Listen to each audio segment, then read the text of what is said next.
Perfect. Should be going live in just a second. And there we go. We're going to wait out for a few people to join in. But thank you so much, Rebecca, Yoav, and John, for joining today. I am calling from Toronto here in Canada. So it's about 7 p.m. Eastern. And you guys are calling from, Rebecca, you want to tell me where you're calling from? I'm actually in Melbourne, Australia, which is not my normal hunting ground, but here I am on a weekend away, hence the beautiful art behind me. I'm staying in a short-term rental, so supporting the Melbourne short-term industry this week. Love it. How about yourself, John? Where are you calling us from? Yeah, I'm calling from Auckland, New Zealand. It's 11 a.m. here. Love it. And Yoav, how about yourself? So from Sydney, and it's now same as Rebecca, 9 a.m., 9:01. Perfect. Well, four different cities. So we've got a first little poll for everyone who's joining in. We're going to start off with introductions, a brief introductions from each of the speakers, and then we're going to dive right into it. This is our Australasian, I knew I was going to make a mistake, webinar today. And I guess I have to answer the question as well. There we go. And we're going to talk about everything vacation rentals. We're going to talk about these two beautiful souls' businesses. So Rebecca and John, as well as how Guesty has had an impact within that market as well. To start off, my name is Francois. I'm the co-founder and CEO of Enzo Connect, a guest experience platform for the vacation rental industry. And what that means, we help digitize and monetize the guest experience. So everything from upsells to digital check-ins, guidebooks, you name it.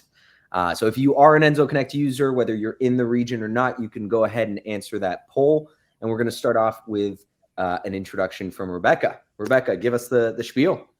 Hi, my name's Rebecca Cribben. I'm from two organisations, Holiday Rental Specialists. We're a Australian and New South Wales regional-based property manager. We've been looking after short-term rental properties for owners for the last 13 years.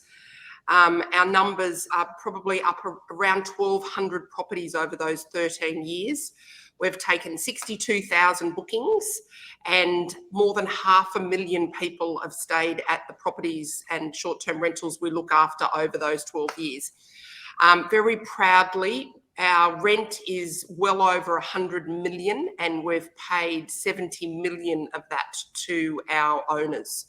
So it's been an amazing roller coaster ride. I love the short-term rental industry so much that now I'm launching a new business called Holiday Rental Experts, and we're going to help my industry colleagues or our industry colleagues be more productive, more profitable, and have more fun through coaching, training, and outsourcing of virtual assistants to help them get the job done.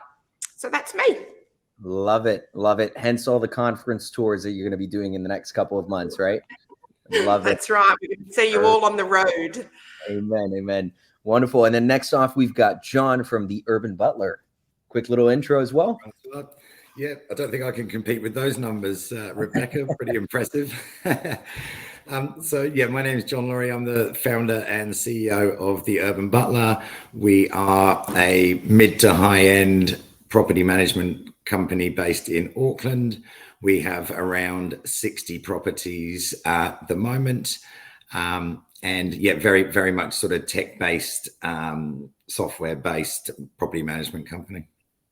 I love it. And we've got two very polar opposite, I feel, property managers, which is going to be a very fiery discussion in terms of the type of real estate that you guys manage, but also size of the business, how you've started, and so on. So this should be a really interesting conversation. And next off, we've got Yoav from Guesty. Nice shirt, by the way, blue and red and a bit of white for the French. I like it. Go ahead, Yoav. All yours. Good. Thank you very much. So first of all, Yoav, nobody actually called me like that. First of all, thank you for actually pronouncing my name well. It's better than my mom. Everybody calls me Yoey here in Australia. So Yoey. Joe is my coffee name. And I'm from Guesty. Guesty, a property management software. We're a global company. And I'm the managing director of our operation here in Asia Pacific. We're quite a large team now here in Australia, following an acquisition, a merger that we did with iRoom. another fantastic property management solution, an Aussie company. So we are a team of around 30 people here in Australia, working with giants like John, and dreaming to work with giants like Rebecca. So that's me. Love it. Love it. So perfect. And if you are currently a Guesty user, you can go ahead and answer that first poll. If not, and you're interested, you can always reach out. We can put you in touch, or you can go straight to Yoav and his team to learn more. So I'm going to go ahead and submit my vote. I'm skewing the data by saying, yes, I'm a Guesty user, but it's all good. We're going to get started. So we're going to start off with the regional differences. And the reason I wanted to start off with that question is, for someone who's based out of Toronto in Canada, we don't get enough exposure on this market to understand what are some of these differences between Australia and New Zealand, specifically around the vacation rental market. So any trends or market stats, Yoav, that you want to share with us from what you've seen with Guesty in those two regions or other regions? I'll start to share, and both Rebecca and John, please feel free to join in, especially when we're talking about numbers, and there are different aspects to the numbers. So when we spoke about the ANZ market, we usually speak about the range of short-term rental listings, properties, anywhere between 175 to 220,000. It varies based on different, and I'm talking now about ANZ together. Different counts. How do you count? Do you count those that are only occasional short-term rentals or not? Do you count some of the apart hotels or not? But usually that's the range that we're talking about. At Guesty, we usually look at the lower side of things. We think that that's probably more accurate. Sorry. The poll just jumped into my face. I can't do two things at the same time. So what we've seen in the last probably kind of 3 to 5 months, we see the market start to normalize. Okay, everybody's talking about I heard people calling it the sugar rush after COVID, the after party, the hangover. Choose any kind of any word that you want to describe it. We definitely see that it's now coming back. We've seen throughout COVID an increase, especially last year, an increase in the short-term rental properties, both in New Zealand and in Australia. COVID gave a great push to our industry. More people discovered this kind of form of accommodation, and more people chose also as investment to invest in their property for short-term rental. And what we see now hotels are back. We see now obviously kind of inflation, increase in the interest rates. So it starts kind of to move back to the numbers that we've seen kind of in 2019 or similar number. We've seen across in Guesty, we've seen a drop of around between 7 to 9% of properties that move back from short-term rental to long-term. Interesting. Okay. On a side note, some of us, or kind of I think all of us, are also kind of active in ASTRA, the Australia-New Zealand Short-Term Rental Association.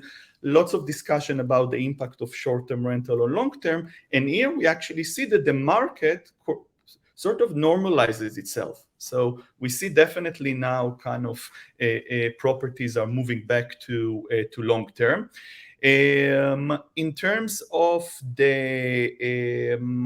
what we see at the moment in terms of the performance between what we call the vacation rentals, so anything kind of outside of the city, so probably more similar to what Rebecca and her team are doing. We've seen that kind of a bit kind of decrease in the last few months, especially in terms of the pricing and the occupancy level. That will be interesting to hear Rebecca's take on it. We've seen the urban side of things, so more John's side, actually kind of doing very well these days. Business travel is back, lots of events, lots of concerts. What's happening now in Australia, booking to Taylor Swift, it's crazy. So watch out for when is it? Next March, when she's here. So the urban side is actually kind of doing very very well. I touched a bit kind of the Astra side of thing and the regulation. Lots of regulation discussion in both markets and in both markets in different region of the country. That definitely creates uncertainty. Okay, in terms of the future of the industry, there are lots of discussions. We think as an industry that we have very good argument. We think that we can actually help the challenges and not kind of be perceived as the problem to the challenges, but definitely it creates uncertainty. Obviously, the economy uncertainty. So these are all our forces that basically are playing not on the background. That's now our day-to-day of work. 100%. No, that makes sense. And we've seen it as well at Enzo across other countries as well, where the overall number of bookings this summer is a bit lower than the previous summer. So that goes back to what you were saying around the industry is normalizing. We had that hype post-COVID and things are coming back to normal. I think what's interesting though is the industry is professionalizing. So it's coming back to normal for professional operators, those who are running this not necessarily as a side hustle. I have an Airbnb, but rather this is a actual corporation that we're running and making things profitable for owners. We'll touch later on another force, which is the hospitality or guest experience, which actually play to that point. So absolutely. I'll clear the stage. No, you're good. You're good. I love it. So as one of the first questions for, we're going to start off with John. We'll move over to Rebecca. Save the best for last, right? I'm joking, John. What are some of the main challenges hospitality professionals face today in the region? So let's start off with maybe New Zealand. John, what are some of the main challenges you think the hospitality professionals, specific vacation rentals, are facing? Yeah, look, I think that, aside from the economic or external factors that everyone is suffering, including, labor shortages and things like that, I think that the biggest challenges for professional property management companies is really consistency. And that's kind of, around all areas of your business, having, a consistent approach to both the owner side and the guest side. And the other challenge I really think is trust in the market. And as Yoav was mentioning just now around the regulation side of things, there's a lot of sort of smaller operators, I guess, in the industry, and that professionalization of the industry can only sort of help in terms of the regulation as well, but also the brand loyalty and that sort of repeat guest strategy. All that sort of thing is the way to differentiate yourself, and I see that as sort of the biggest challenge for the industry. I love it. Well, consistency across guests and owners is definitely, especially as you scale and grow the number of units. Like, how do you make sure that you're not linear? What's the word? Growing linearly? Is that the right word? Where you're adding more and more staff to manage those expectations, but rather finding the right systems to add new properties and scale, quite frankly. How about yourself, Rebecca, in Australia? What are some of the main challenges you see? And I know you're not on the urban destination sort of focus. You have more other destination. Where exactly are the properties located? Okay, so we look after properties within a 3-hour radius of Sydney metropolitan area, but not in the urban metropolitan areas. So we are probably more of a traditional vacation holiday rental arena. We don't do a lot of business travel, but we do concerts and long weekends and school holidays and beachside and country and fireside and things like that. So if you drive pretty much a 3-hour radius around Sydney, you're probably likely to find one of Holiday Rental Specialist properties. From my perspective, and I've been batting at this for a long time, and Yui will testament to me that I keep reminding everybody that without property owners, us property managers don't have businesses. So I think owner satisfaction We talk a lot about satisfying our guests and the guest experience, and I know that's your part of SHIP with Enzo Connect, Francois, and I'm excited as to what we can do together on that line. But I think that probably my biggest challenge is retention. And I was having a conversation with another STR legend, Pete Smith from Weekender yesterday, and we were talking about how do we retain our owners. So we're all doing well bringing owners on board, and we're focused a lot on our sales pitch and how we present ourselves to the market.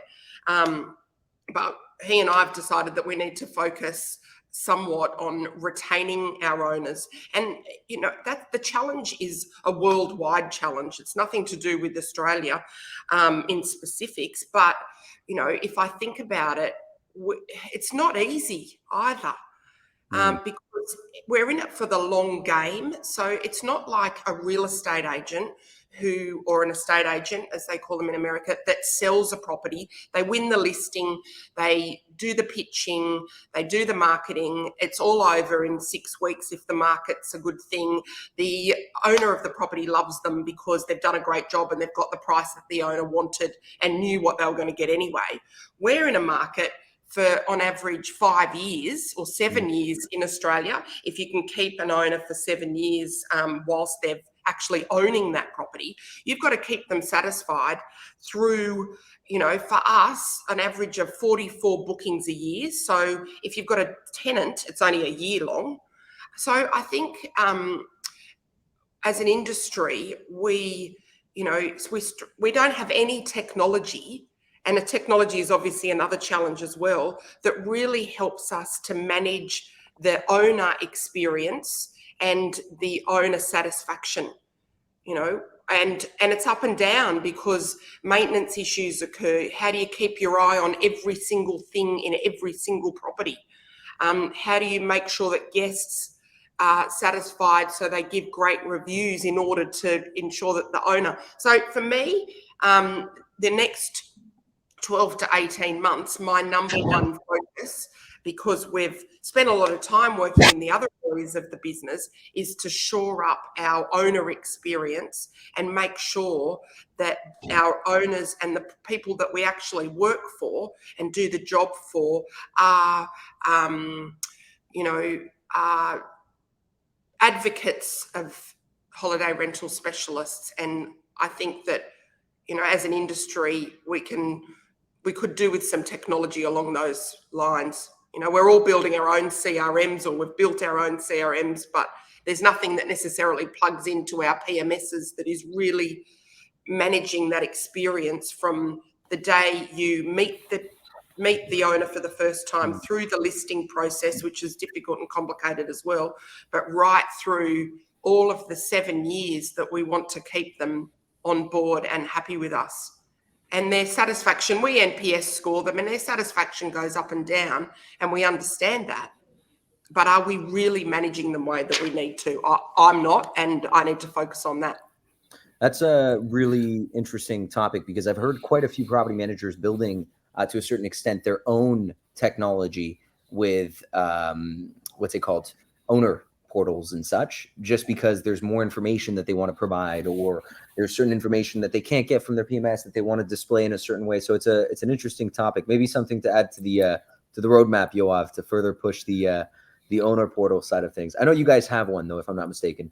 Look, it's 100%, and we hear it a lot. When we speak with our clients, with their clients being the owners, trust. That's the currency that we're talking about. And anything that, and when you break trust into what owners need, what they want, transparency, knowledge. Obviously, they want bookings. They want to know that you're there on the premise, that you fix things, that doing emergencies. So as Rebecca said, it's a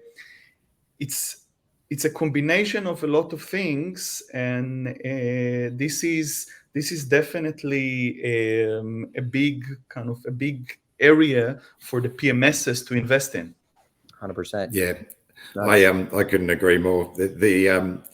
If just to add to Rebecca's bit, we see the same sort of challenges in terms of, it all starts with stock, obviously, but it's important to remember that stock is actually your client, and therefore, when the guest is the flip side of that, I guess, is that it basically all ends with the guest, and if the guest leaves happy, then that sort of pushes back up the chain and that repeat business, and then the client's happy, and so that whole ecosystem. But yeah, we're certainly seeing owners getting a lot more savvy and a lot more focused on up and coming bookings and strategies and that sort of thing. I heard, I'll just say an anecdote. I heard once from one of the property managers that he described it as it's like a relationship with your partner. You need to constantly invest in it, constantly gardening. It's always on. And another huge challenge around that in certainly regional Australia, maybe not so much in urban, and you've reflected on it earlier where John's doing really well at the moment, and maybe some of regional Australia and America and Europe. I mean, despite the fact that they're just in their summer, which is their peak. People or owners who bought properties during the sugar rush, or what I call the frenzied times, and got those returns on their investment, now are looking at the property manager instead of the economy and saying, hang on a minute, you're not getting the bookings that you used to get. So what are you doing wrong? And we're like, well, you paid $500,000 too much for the property and you've got a ludicrous double the amount of the income that you would have in a normal 2019 environment. 2019, we keep reflecting back, and you did exactly the same thing, Francois. 2019 needs to be set as the benchmark, not 2020, 2021, or even 2022, which were all still part of the frenzy. There was still some frenzy in all of those in 2022, as far as I'm concerned. So the expectations of the owners are high, and accordingly, how do we as regional property managers deliver the income that they expect and need in order to pay their filthy high interest mortgages? Which have gone up significantly. But we've got to remind them that also, even though mortgage rates are what are seen to be high, mine's only 6-point-something%, and our parents, or maybe even some of us that are running these businesses, saw the 20% market and higher, 20 years ago. So an interest rate of 4%, which reflects into 6, is actually not that bad. Yeah. But it's explaining all those things amongst pricing, amongst styling, amongst photography, amongst position, amongst all the pieces of the pie that get put together to make a good quality, high earning, good returning investment property for owners. And of course, if we don't book them, then we don't earn money. So yeah, no, that makes sense. And do you think, I'm going to throw a little curveball question here based on the topic, and feel free to jump in. Do you think it also kind of has to do with the fact that the overall property management business is the same throughout, whether, you're X property management company or Y, but it's actually the brand and the way you manage it and the technology you use and how you greet guests and what you do behind the entire owner management / guest management that differentiates a lot of the property management businesses that are out there? And therefore, from that, taking that assumption, these owners expect the highest level quality because they see, very professional property managers out there. Do you feel like there's this expectation constantly from your owners that they want the best service from a direct booking perspective, from the guest experience, from the revenues, from every aspect of the business? Over to you, John. Yeah, look, if you could just repeat that last bit, Francois, sorry. Basically, how hands-off are your clients? And when I say clients, I don't mean guests, I mean owners. Yeah, look, our owners are very hands off. I think, probably 40% of our clients are overseas and have investment properties in New Zealand. But yeah, it's important to keep them in the loop as to what you're doing. I think it's often not appreciated the amount of things that the professional property managers actually do on a day-to-day basis in the background. And, if you compare that, for example, to a long-term rental manager where they put a client in and then they go and check on the property every 6 months, whereas we're dealing with guests every day. But not only that, but looking at new technology solutions to automate things, to make things easier. Where we can market, how we can do campaigns around different events that are happening, and all those other things that are happening in the background that I think that they appreciate it when they know about it, but at times they just need reminding of all the things that we are doing to promote the properties. That makes sense. That makes perfect sense. We even have trouble getting our owners to read our fortnightly updates. Like we send maybe an A4 page of writing with information about what we're doing, how we're doing it, and we can't even get them to open it. So I don't know how we get to the point where where they're really engaged, yet they're the first to actually have a problem if they see something that doesn't feel right to them.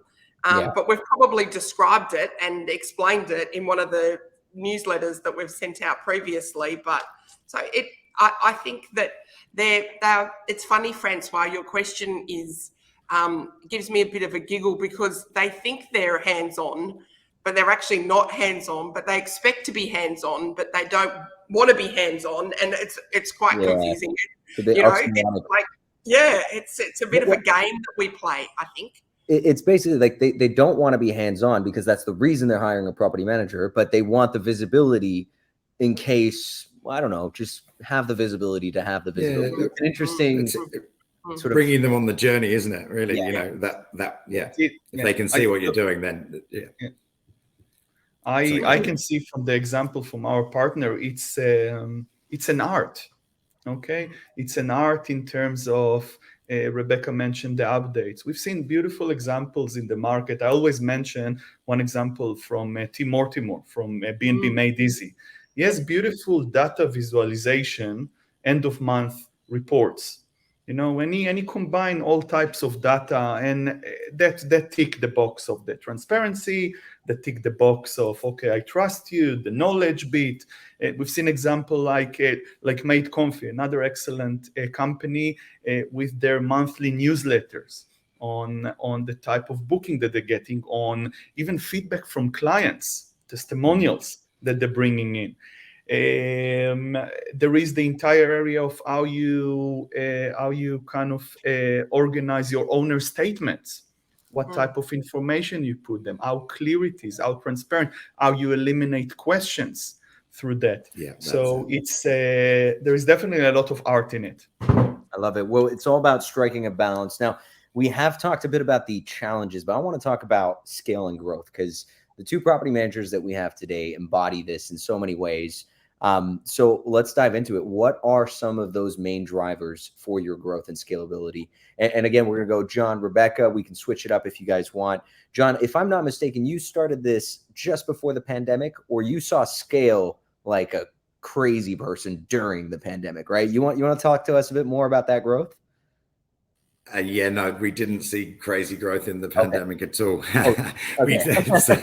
we saw the opposite. But we started in late 2017, and up until sort of the end of the first 2 years, basically up until the end of 2019, early 2020, we did see some very rapid growth.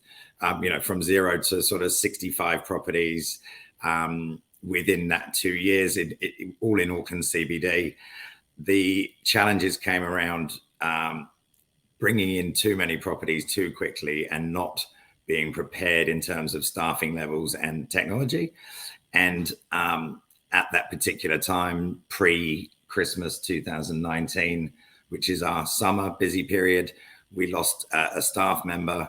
And so basically it was myself and one other managing about 65 properties. And we dropped the ball in a few different places, and it was really a sharp learning curve for us in terms of being prepared for the next stage, and not getting to the next stage before you've got all of the resources in place to manage that.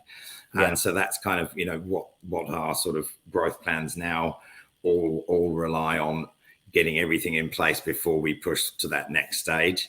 And that really is the best advice I think I can give to anyone who's scaling. That you need to do it sustainably. Take your time to go fast. That's my number one rule. Agreed with that. Now you did. In hindsight, sorry, Francois. I was going to say, in hindsight, the pandemic was a good reset for us. At the time it was a nightmare, and everything sort of very uncertain and unknown. But when I look back at it now, it was actually a really good time for us to reset, get everything in place, processes, change things up, and get ready for where we are now. That makes perfect sense. I mean, if you have too many units and you don't have the systems in place, then it seems like chaos, right? Now you're dealing with guests and owners. Anxiety. And anxiety, for sure. I think it's chaos anyway. Yeah. Well, I mean, the role of a property manager in my mind is you're a chaos manager is what you are, right? You have to make sure that all of these different stakeholders are interacting the way you want them under the company umbrella. So how about you? Oh, go ahead. And the PMS is the punching bag. Yeah. I'm sorry. I'm sorry. Scapegoat. How about yourself, Rebecca? Tell us a bit more about the drivers for growth and scalability. Yeah. So I think it's lovely to look back and with 2020 vision and see over, I haven't been a fast scaler. It felt fast in the beginning, but the last sort of 3 years have slowed everybody down a little, I think. We've sort of done exactly the same thing as John, just looked at where we were, what we were doing, how we were doing it. But for me, I think if I reflect and I look at what I've done and how I've done it and what I would provide advice to people that are going or planning or wanting or dreaming of doing it, is that you can't do everything yourself and you're not good at everything. And I've tried over the years to be good at everything. And that probably is part of being an entrepreneur. Is to try and get everything done and understand everything and do everything and grow. But I think finding the right people to do in the right job, to do the right thing at the right time is probably the key to success.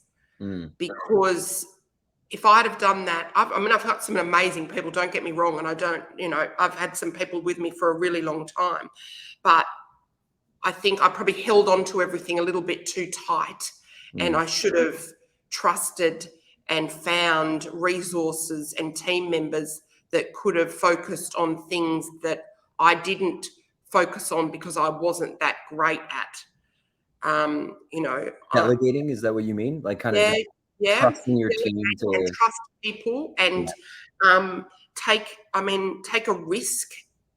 To grow, you need to take risks. So people risk, but calculated risks, obviously, that are well planned and well thought through, but still a risk because you don't know how you're going to get to where you're going to go necessarily. You just have to point yourself in that direction and think it through and head there. So the right people, taking a risk. I think that another key to our success is my OCD. I think our properties are cleaner and more fastidiously maintained. Well, I know they are because I've been told that they are. So we really manage our cleaners hard and consider them to be part of a team, and they're hard to find too. So I think growth comes from being able to get the right people in the right job, and that includes your housekeeping and cleaning and maintenance teams. Being prepared to take risks, but make sure they're calculated, and make sure your properties, and it's especially relevant now, I think, And again, I come back to the conversations I have with my dear friend and industry colleague, Pete Smith, that we've got to step up our properties as well because they're not good enough. And now we are competing with hotels, and hotels are trying to destroy us through regulation. And if our properties don't compete head to head with hotels, then our guests will help the hotels to destroy us. So the presentation, the cleanliness, the maintenance, and how we deliver the product to the guest, whilst we're back to the original problem, looking after the satisfaction and the experience of our owners. And if you can get those 4 things in practice, then I think you can set yourself up for growth.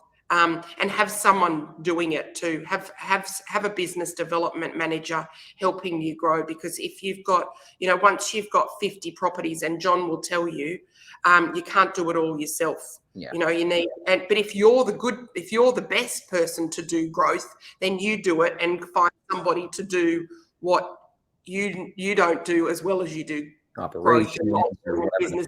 It comes back to the right person in the right job, whether that's you or other people. Make sure you're in the right job for you. And, I think those things probably, when I reflect, I didn't necessarily do them that way.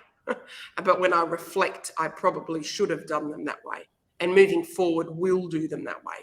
That makes perfect sense. I do want to add one thing as well. And John, you didn't point it out, but I do want to point out the fact that you have a very focused niche is also probably attributed to growth. And Rebecca, I think that's probably the same as well. I mean, you've got the people for sure, without a doubt on that, is part of the recipe to success. But you mentioned at the beginning of this webinar that all your properties will be in this radius from Sydney. And I'm sure there's a type of asset that you're chasing after. Just like John, same thing on your end, you're looking after very specific types of assets. How, and I know this is not a question that we had planned, but I warned you guys that, I would derail and take this off track.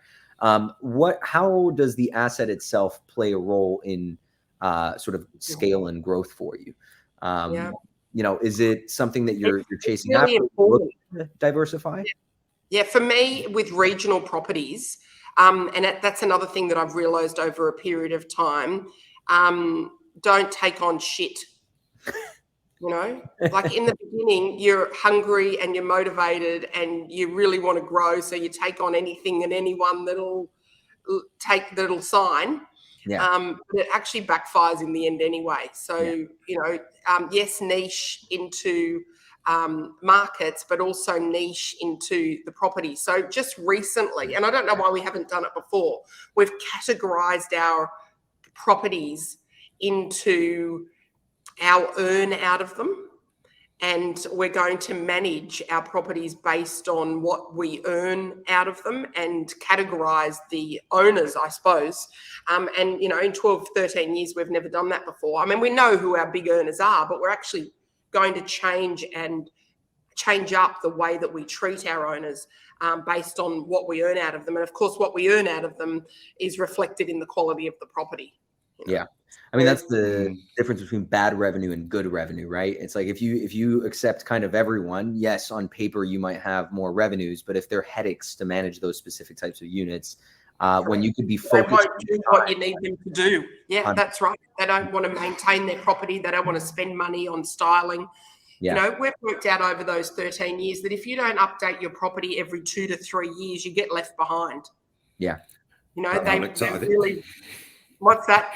I was going to say, I think no is a good word, right? I mean, yeah. I appreciate what you're saying about wanting to take on other properties, and I have done that a couple of times in the past, taken on properties that ultimately don't quite fit our brand and our look and feel, but we don't do that anymore, and we only take on properties that we know are going to do well, are presented well, and as you said, Francois, the niche is really around the product and the 3 prerequisites that we have for our properties are location, presentation, and point of difference. And so we won't take any that don't have all 3 of those. And as you say, Rebecca, it's very hard at the beginning, but we've managed to stick to those guns,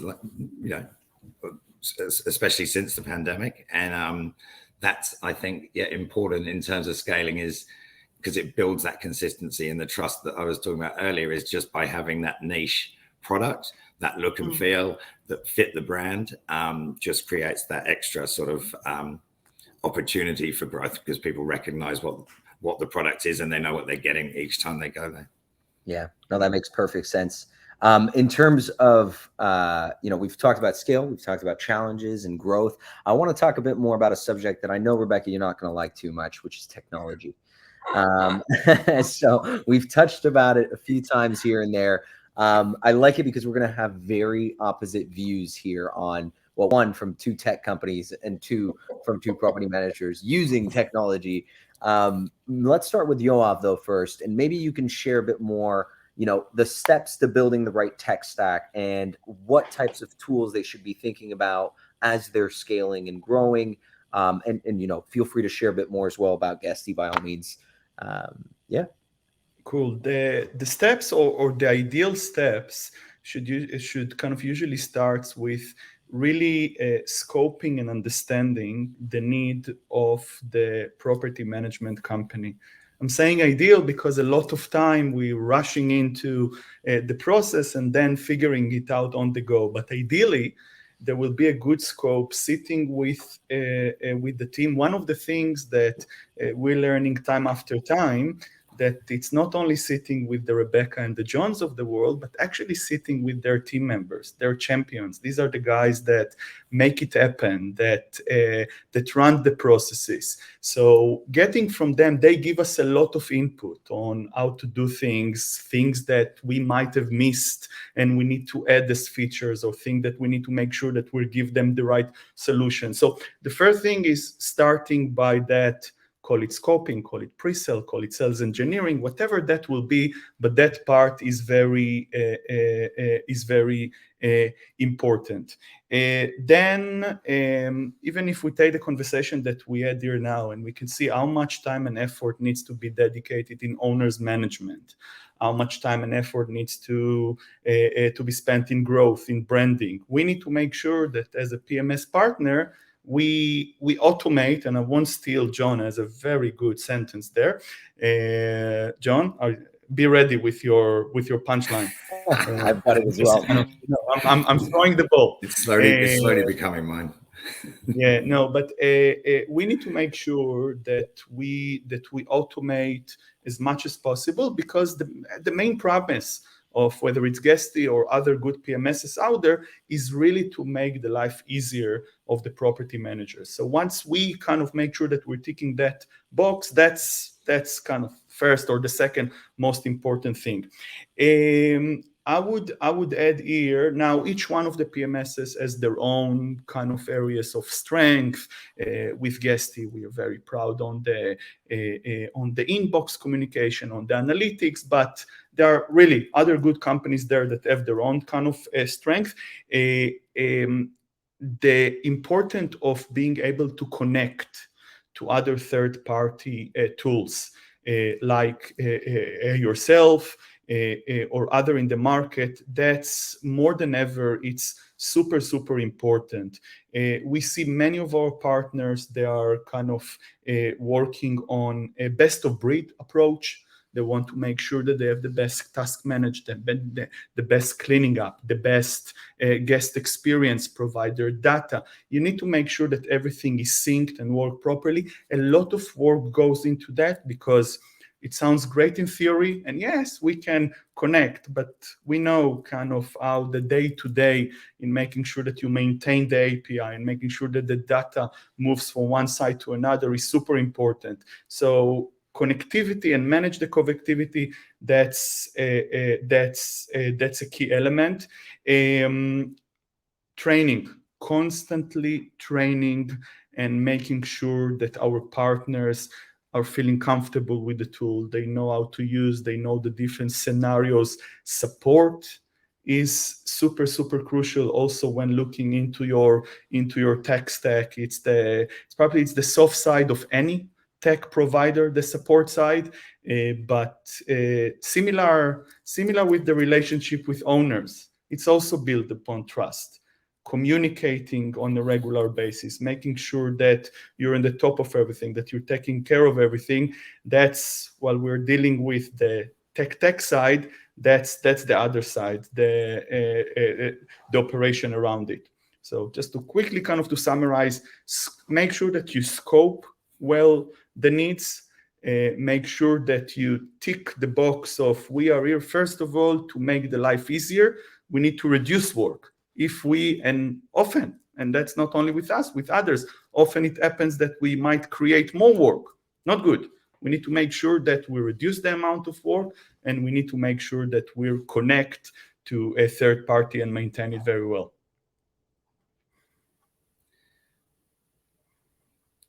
Francois, you're on mute. The classic thing.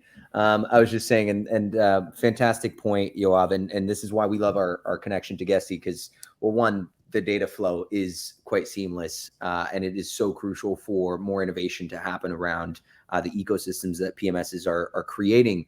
On that note, we're gonna drop the ball with John's go-to sentence. Before, John, you answer the question, I'm actually going to go towards the one who doesn't like technology that much, and we're going to go for Rebecca first. But can you give us that sentence, John, that Yoav was referring to? I can. Hang on one second. Just doing the poll. The sentence is to automate the predictable so you can humanize the exceptional. But it's yeah. I love it. We get to that in a minute. 100%. So Rebecca, now that you've heard automate the predictive so you can humanize the exceptional, tell us more. And I know I was saying you don't like technology, but I know you use technology in your business, so it is still very much relevant in managing hundreds of properties. Can you share a bit more? What is your tech stack, what role it's played, and why you have a positive and or negative sentiment on technology in general? Sure. So we use Home Hero for our PMS, and it offers exactly what we need from a bookings management perspective. So then we venture out into the wide world of tech to try and find integrations, which is what Yui talked about, the integrations that help us to do our job better and simpler and be more productive. So at the moment, we've been through a lot, and I think that's actually my frustration rather than dislike. I'm frustrated with tech. I don't dislike tech. Yeah. I think it's essential, but if it doesn't do what we need it to do to make us more efficient, then what are we using it for? And so we use dynamic pricing, and we're working with Beyond and Price Labs, which is crazy, but I think a few of my competitors and colleagues in the industry are doing the same thing at the moment because we're getting different information out of both of them, and they're priced very differently. And we've had dynamic pricing, and I think we'll probably talk about that for just a second, for 12 months. And we actually, or coming up to 12 months, we're actually now seeing that despite the fact that our average daily rate has declined year on year due to post-frenzy, post-sugar rush, our overall revenue has increased. So for anybody who hasn't ventured into the dynamic pricing technology, then I would recommend that it is a good idea, because we can see that, we've increased the revenue on 75% of the properties that we look after year on year. So, and I put that down to managing the daily rates and the supply and demand via the dynamic pricing.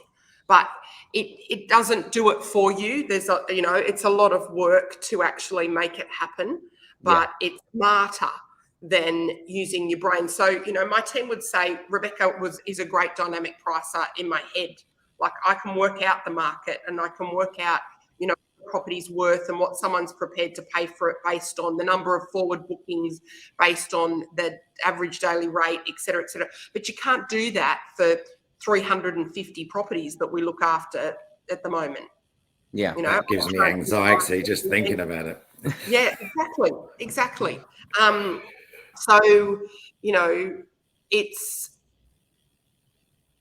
interesting.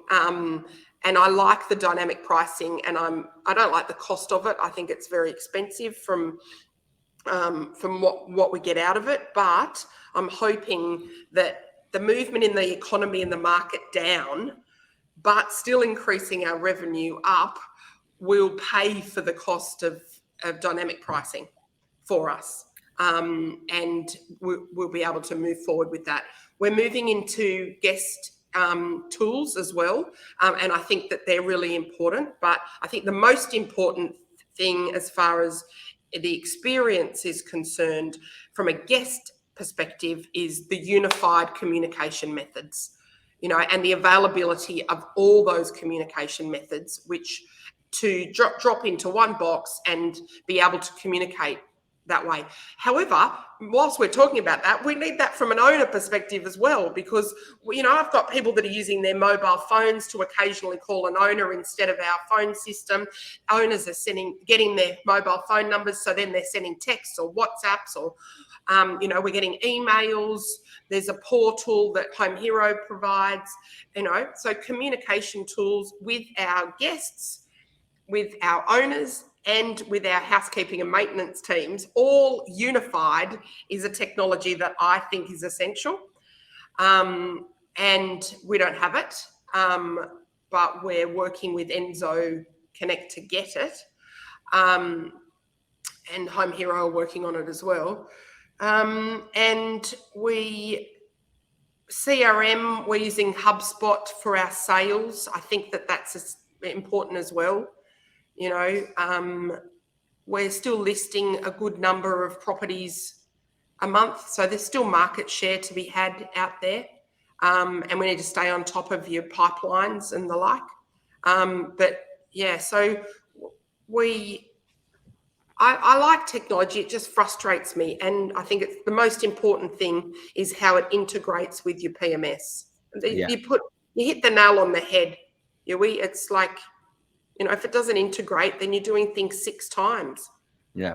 I mean, your PMS is your centralized system, right? It's the source of truth with all of the information. That's Only for bookings, though. Only for bookings. It needs to become the source of truth. Exactly. Correct. For your whole business. Yeah. Right? So I don't actually believe they should be called PMSs until they are a property management system. They should be called BMSs, booking management systems, until they become a property management system. You're rocking my world, Rebecca. Am I living in a lie? Shall we dance?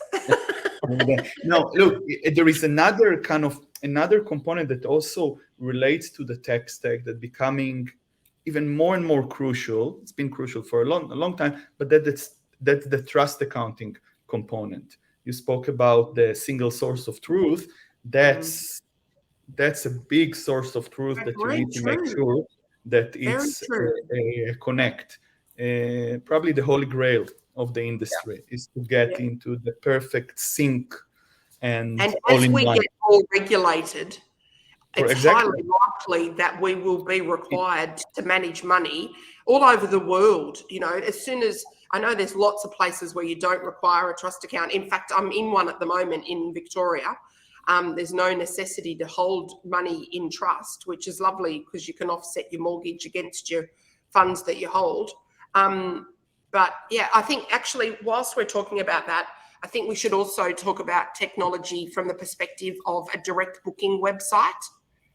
And the fact that we as property managers are focused on revenue, and that's how we survive day to day. And we've been quite focused and always had a direct booking website since day one. It's been important to me. It's been important to me that it's easy to use from a guest booking perspective. And we are now Alongside our owner experience, we're focused on getting our direct bookings up from about 35 to 38%. We're targeting 50% direct bookings. And I urge our industry colleagues to make sure you mark up your direct booking website somewhat. You decide what you think it's worth, because I didn't for 12 years. And we were, whatever the OTA uplift was, we were cheaper when you book direct. So let's just say on average it's 15%. The direct booking site for holiday rental specialists was 15% cheaper. And just recently in January, we added an uplift to our direct booking site, which we're going to use to help us build it out and make sure that it's, best in class. But I believe we need to compete with the OTAs whilst we still work with them from a booking direct perspective, to capture and keep and remarket to our guests, but also to make money. Because in the end, all the technology, all the people, all the goals and dreams are all based around revenue. Because in the end, if you want to, as the owner of one of these businesses, get out or, bring to fruition all your hard work, then you can only sell your business based on revenue. So we need to remember that and I'm constantly telling people we're in this to make money. And I think that our technology needs to help us to increase and improve the revenue that we bring in. And we all make about the same money in the end anyway. We all charge differently. We all, but nobody's making, much more than anybody else. Pete and I look at that all the time. I'm talking about top line revenue, for the business. Your expenses change and you can spend money on rubbish, which I've done over the years, and the bright, shiny things, which you and I've talked about so many times, Francois. But, bring the focus back to what you're going to make and what technology is going to help you make more money, which in turn helps your owners make more money by doing things more efficiently with less cost. That makes sense. I mean, at the end of the day, hopefully that is the purpose of technology in a way, is bringing that in the loop so that you can be focused on those subjects. And, you brought up direct booking websites. Like, there's a bigger layer that comes as well with managing guests that come from direct booking websites. If you think about what an OTA is, right? You're effectively building your own mini OTA.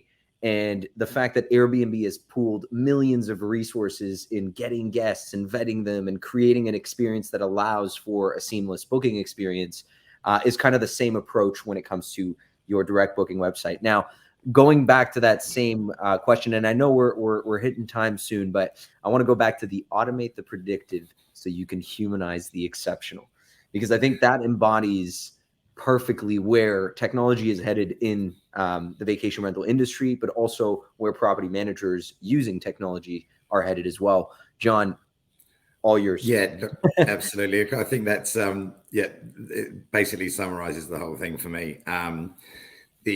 The automation of check-in instructions and house manners and all that sort of thing, is very straightforward and can certainly save a lot of time. But there's also a limit in certain. It depends again what sort of what part of the industry you're in. For example, with our dynamic pricing, I would say it's probably slightly different to the markets that you're in, Rebecca, where ours is up and down, the whole time. And if we don't know that a concert's been announced, on a certain date next year, that without the dynamic pricing tool in place, then that could easily just sell out a base rate or whatever. But by having that in place, it's predicting it's measuring the demand and adjusting the price to suit. Again, something that we couldn't do without, and that's automating the things that really help to streamline the business, I guess. From a guest experience side of things, having having the check-in instructions and guest apps and that sort of thing are all very useful and streamlined. But to Rebecca's point and to Yoav's point,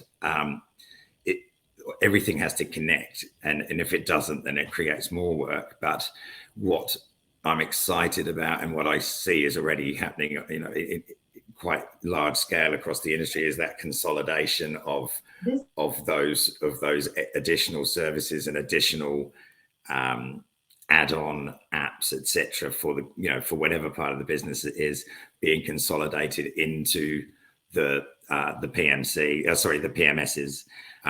And I think that, as maybe an analogy would be like back in the day when you had a camera and a phone and a Walkman or whatever it was, but now everything is in one place in your mobile device. And I think that's kind of where we're heading to with the software side of the industry.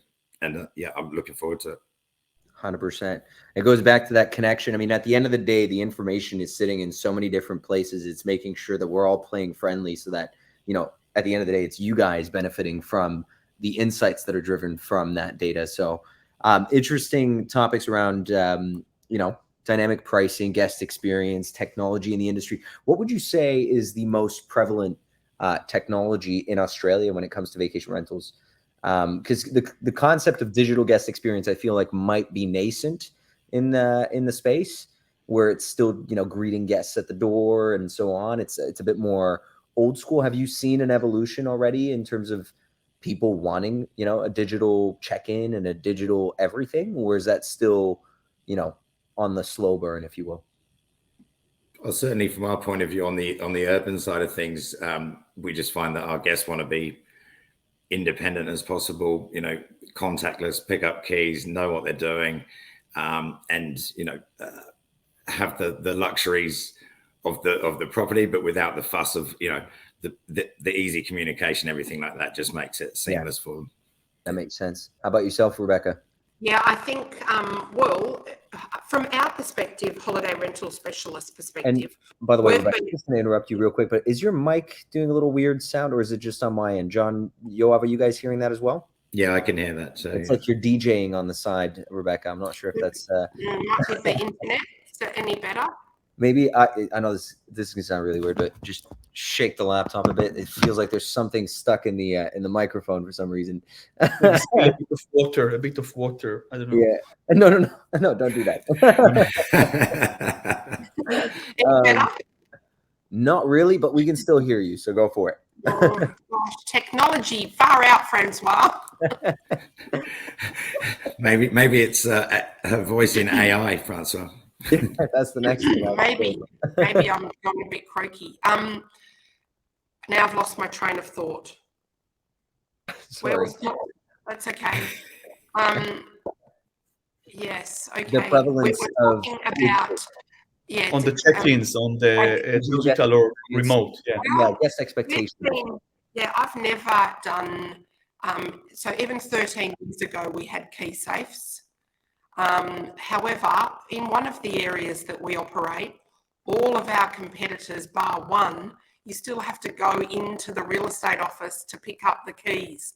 And I say to my team to tell our owners that say we don't want a contactless arrival for our guests, that you can imagine if you're a mother and a father and you've got home from work on a Friday afternoon at 5 o'clock, you've shoved the kids, hopefully not the linen, because we've still got a few properties where you have to BYO linen because the owner won't let us supply linen.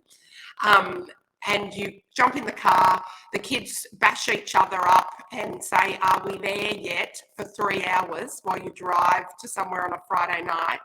You arrive to your property, and then you go, oh, geez, I'm supposed to go and get the keys, and the office is 30 minutes away, and you've got to drive 30 minutes with your kids screaming and bashing each other. It's just not even an option for me anymore to not consider, a contactless and easy entry for guests and easy communication via a tool that makes it simple for everybody. However, we are moving into a more luxury market. We've just listed and are about to list a couple of properties that I want communication with the guests to be face to face. I need to show them how to use the equipment that is in the property.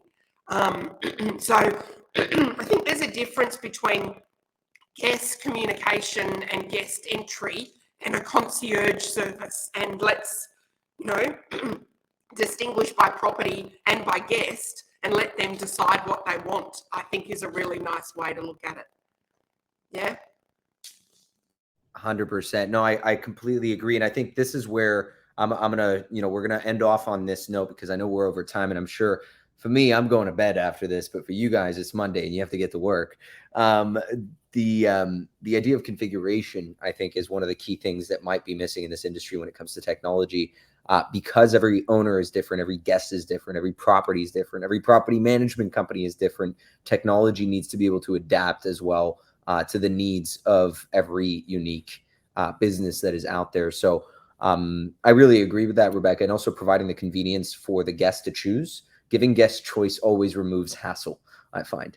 Even if you give them two really shitty options, at least you gave them the choice between the two shitty options and they feel like they made the decision. It's actually a really important tactic in negotiation, according to the book Never Split the Difference that I was reading this afternoon ahead of signing our contracts, Rebecca, just making sure I never split the difference. But that being said, I do want to end it off. The book too, Francois, so let's go. Yeah. Oh, damn it. So we're both never going to split the difference. That being said, I do want to end off the webinar. I think we're going to have to redo another session like this because we haven't even gone through all the questions that I wanted us to get through today. But this is perfect. This is great. I really appreciate Rebecca, John, Yoav, your time today and sharing the nuggets of gold that you have from that side of the world. We do have people that are joining from North America, from Europe, maybe not from Europe because it is pretty late, but we do have a few people joining in from North America. So it's always interesting to see perspectives from literally the other side of the world. Is there any sort of closing remarks before I wrap things up and tell more about how people can find you? Do you guys have any closing remarks, Yoav? I just want to say how beautiful ahead, Rebecca. collaboration is. Say that again? How beautiful collaboration is. I love collaborating, and 100%. I think Collaboration over competition any day. Yeah, that's right. I love it. And you know what the best part of this is? We met where? I think, John, we met in London at one of the conferences in London. I think we met in Austin, actually. Oh, we did. That was a year before that. You're right. I forgot about that. And then, Rebecca, you and I met in, what did we meet? In Scotland. Edinburgh. In Scotland, yes, at a retreat there in Scotland for vacation rental managers. Yoav, though, we have never met, and we were both in Tel Aviv for Festival. And how good is that for a segue? But we are going to meet in Astra's conference in October, the 9th to the 10th, here to stay. So you are coming, and I'll just say, and I'll just use my another sentence of final words to answer Estelle. She has a questions here in the question. She asked about where do I even start with dynamic pricing. My suggestion will be reach out to PriceLab, Beyond, Wheelhouse, really smart guys. They will kind of you will get from each one their take on that. So that would be my recommendation. Let's start with that.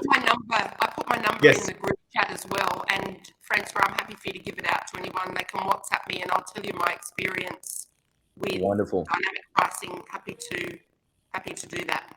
100%. We're going to share the contact information for the speakers. Unfortunately, because of time, we didn't get a chance to go through all of the questions. We'll definitely make sure to reorganize another one. And this time, we'll probably as well bring in BNB Made Easy's Tim Mortimer, the Mortimer family. Pete Smith from Weekend and Pete Smith as well. Okay, we'll have to bring in the whole family there. But that being said, do feel free to share your questions. We will be answering them separately after this event, just based on the time today. How do we find out about you guys? Rebecca, John, Yoav, how do we find out about your business, and how do we get in touch with you? What's the best way? Email?